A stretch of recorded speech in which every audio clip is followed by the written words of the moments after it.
Hey man, what's going on? It's Cool Water again from Barroom Chats. Um, I just wanted to briefly do a quick, I guess you could say quick. I don't know how long it's really gonna be on the new Tupac movie, All Eyes on Me. Just came out this Friday. Today is Saturday, and June 17th. So I slipped in and called it. Um, Overall the movie was cool. I thought it was cool. I thought they did a pretty good job, man. We're trying to pull everything together and get a you know, historical chronological events of what happened. Give the historical chronological events of what happened in Tupac's life before his death at the age of 25. So I think they did, fairly good. It was fast paced, in my opinion, because they was throwing so much at you, and there wasn't a whole lot of segments that kind of played and drawn out. It was, boom, we going to the next slide, boom, we going to the next slide, boom, and then tying all that together, and then trying to bring you back over here, over there. So I thought that was probably the biggest fault of the movie. It just moved really quick. There was no storyline that you could build on, kind of like NWA Straight Outta Compton. They had a couple of lines, man, that they built on and kind of, drew out a little bit to give you a good synopsis of how Eazy-E kind of, you know, got to be where he was, and then the mess he went through with Jerry, and then how the team, everybody kind of split up. So they gave you a little bit more storyline, but that was an extremely long movie. That was like 2.5 hours. I think this one might have been like 2 hours, close to it. So one of the things that I noticed, here we go again with the music industry. The music industry is an animal unto itself that is controlled and operated by Jewish men. A lot of them who are descendants of folks from the mafia industry, gambling, liquor, the numbers, whatever you want to call it. And, the music industry in Hollywood, that's hand in hand. A lot of them guys, Bugsy Siegel, Mayor Lansky, Al Capone, what's another dude name? Lucky Luciano. The list goes on and on. Bumpy. No, I said Bugsy. I'm sorry, Bugsy Siegel. It just goes on and on. So, because they came as immigrants and created an industry that they owned and controlled, they was in a position to make the decisions on what went, where it went to.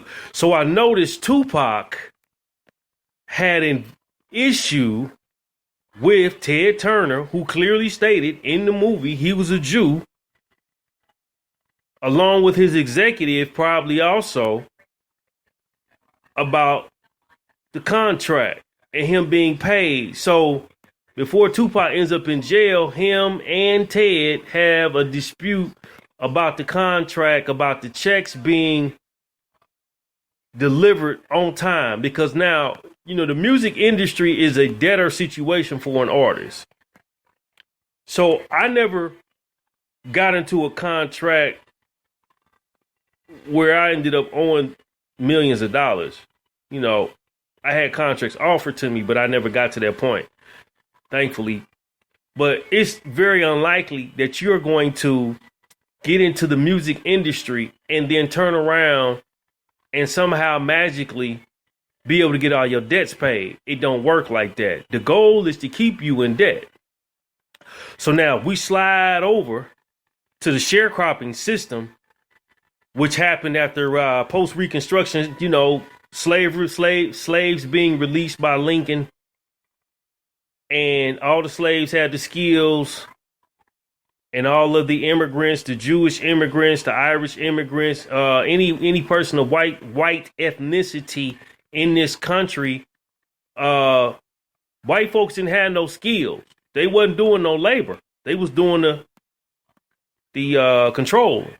So being that the African Americans had the skills, we were the ones who built the houses and the all the buildings and things of that nature, and that became a problem because now white folks didn't know how to do the work. So what they did was they came up with the sharecropper system. The sharecropper system was it tied the slave back to the land. The slave was supposed to get a share of the profits by tilling the land, growing the crops, using the plantation's owner's tools, though. But somehow or another, the plantation owner would always rig the books so that the slave was never in the green. He could never walk away with a profit. So he was always on credit, owing money to somebody who was taking the product, which was at that time, crops, fresh farm foods and things of that nature, and making, hundreds of thousands and millions of dollars off of it. But when it came time to pay the farmer, the sharecropper, that wasn't the case. Wasn't getting no money. So you slide over to the record industry and you see the same thing with the record industry because you come in with a debt. If you got your publishing is a percentage of that is negotiated away. So the record company gets a part of that publishing. Plus they keep all 100% of whatever they got, but then they get a percentage of yours. Now with this new age record deals, it's 360 degrees, which means they get 360 degrees of everything you do, from mechanical royalties to your publishing rights with the music that's played on the radio, record sales, movies, clothing, whatever endorsements you get, they get a percentage of that because they feel like they making you a star, so they should be getting that. But that's because they losing money. They've lost money and they can't compete with the technology, so they got to find another way to stay positive and keep their cash flow. So Tupac,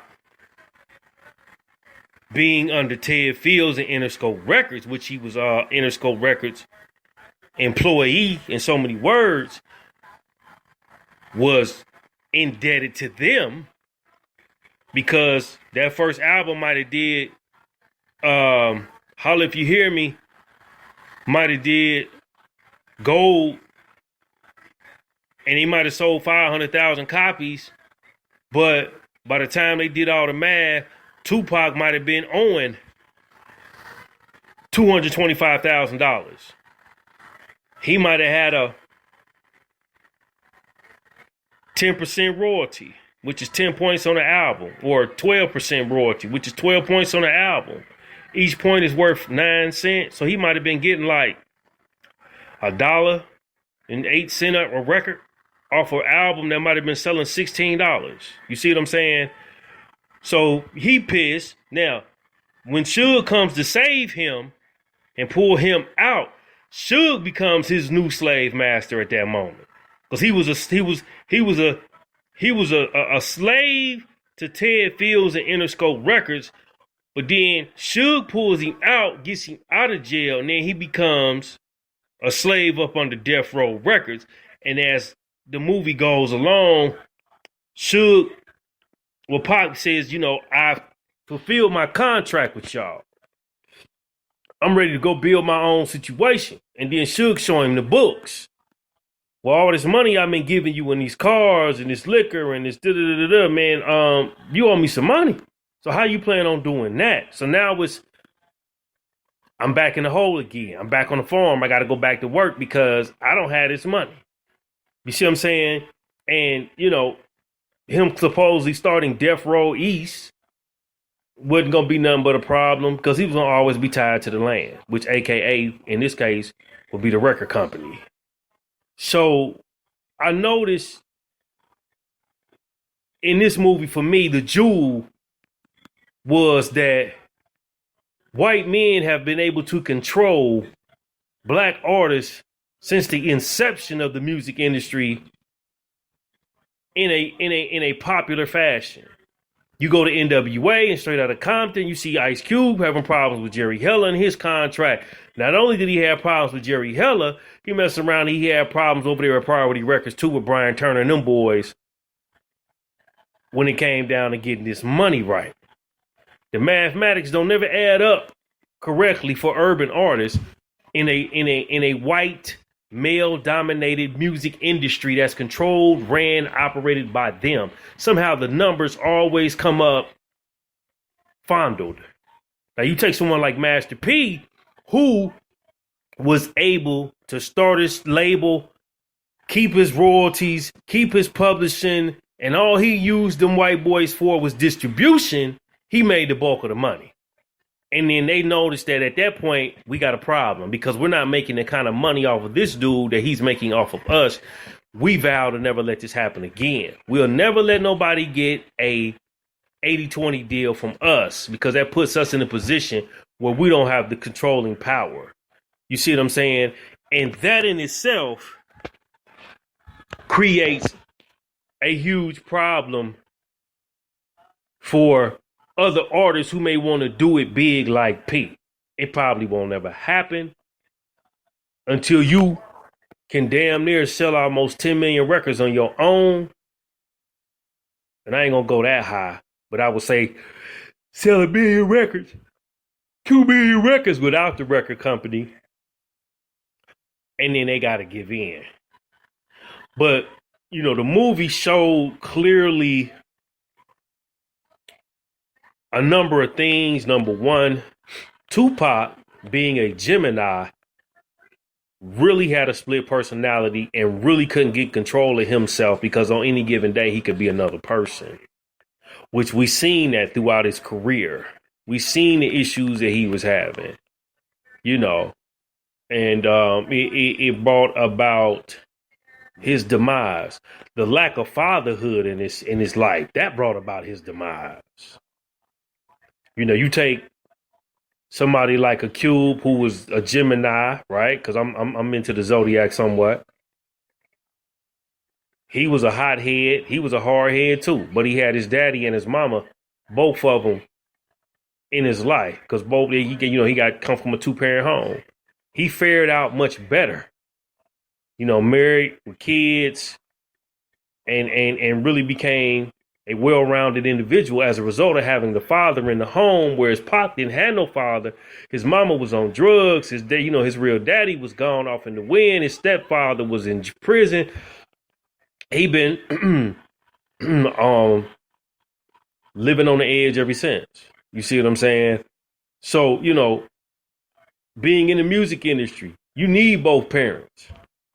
You need that balance, you know. I didn't have it. I didn't have my father or my mother was around, but she ain't, she by the time I got in the music business, I was in college. So wasn't nothing she was gonna be able to do no way. She wasn't gonna be able to come save me. My father wasn't around. So wasn't nothing, I'm out here on my own. I'm unprotected and alone.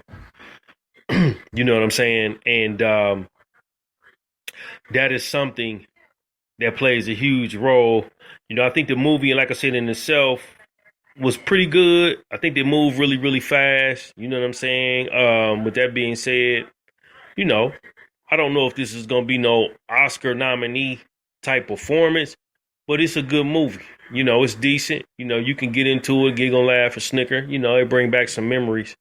You know, for those folks that really want to go back in time, you know. But again, that focal point for me, that jewel, that diamond in the rough, was that white boys control the music industry on all facets, and you as an artist are typically gonna end up being in debt until you get smart enough to know how to get out of debt. And then not only do you have a problem with the white boy, you're going to have a problem with the nigga who trying to be like the white boy because he in himself is looking to enslave you and get some slaves so he can prosper, i.e. Suge Knight, slave to Snoop Dogg, slave Tupac, slave Corrupt, Daz, slave Lady of Rage, the list goes on. Slave, slave, slave. Snoop got bought out, luckily, out of his contract through Master P, who pretty much gave him his life back, because at the end of the day, Suge didn't want to let him go. Suge didn't want to let Snoop out the contract. But P, was like, man, my money don't spend. You gonna sell him over here to so-and-so, why don't you sell him to me? He bought the contract, but Suge didn't really want to let that man go, because that was his cash cow. So the music industry, man, is a sharecropping system that typically will not allow you to get positive until you learn the ins and outs and the facets that come with it, until you paid enough dues, until you understand how to make the debtor system work in your favor, how to get the numbers going in your favor, the contract wise, so that you can be able to become positive cash flowing artists without being an artist like a Tribe Called Quest who sells millions of records, but they only get $90,000. Let me see, 30, 60, $90,000 between the three of them to split after I think that first project, the Low End Theory, went platinum. You see what I'm saying? And then they might, get their money, because the old saying is, you don't make your money off of records, you make your money off of touring. Because at the end of the day, the bulk of the money, the bulk of the contract, the publishing, royalties, that go to the record company. So if the record company getting 92%, you might be getting 8% in royalties. They're taking back 92% of your money. You see? So the hidden innuendo, no matter how popular Tupac was, no matter how, he was getting screwed on the back end like so many urban artists do. James Brown, Red Fox, he went through some contract problems with the white boys. Who else? Nipsey Russell, Snoop Dogg, Ice Cube. I mean, the list goes on and on, man. You know what I'm saying? The list just goes on and on. So I think it's important that up and coming artists really get business savvy, because no matter how much you still gonna have to fight for what you want in your contract, and they're not gonna allow you to get it, and they're gonna try to make you sign over your rights the minute the first line is I think is all all the rights, you giving up all your rights. So you have to really take into account how much you want to give up, and then how you gonna come back and try to bounce off of that. Hopefully you don't sign long-term contracts where you 5 years in. You get a 2-year, 3-year contract, you get out of that, you come back, you try to get some more points, and then you move on to trying to get some ownership, because at that point, then you can start playing the same game. But again, it was sharecropping. Ted Turner fucked him out his money. Suge Knight was fucking him out his money. And he died with an estate that wasn't worth a whole lot until he died. Once he died, his image and his likeness began to make money. Same thing with Michael Jackson. Once Michael Jackson died, because I think he died with some debt on him, his image and his likeness began to bring more money in, because he was worth more dead than he was alive. So that's my take on All Eyez on Me. Go check it out for yourself. Take a good look at it. See what you think about it. And like I say, it's a cool movie. You know what I'm saying? It ain't no world-renowned platinum performance. You could tell dude was a first-timer, you know what I mean? But he did a damn good job, And, so I'm out on that. Peace and stay blessed, man. It's cool water. Check me out at the blog, Is Hip Hop Dead. Look for me on the site, thedigitaldopeman.com. And be on the lookout for the lecture, Who Killed the Black Entrepreneur. Peace and stay blessed. Holla.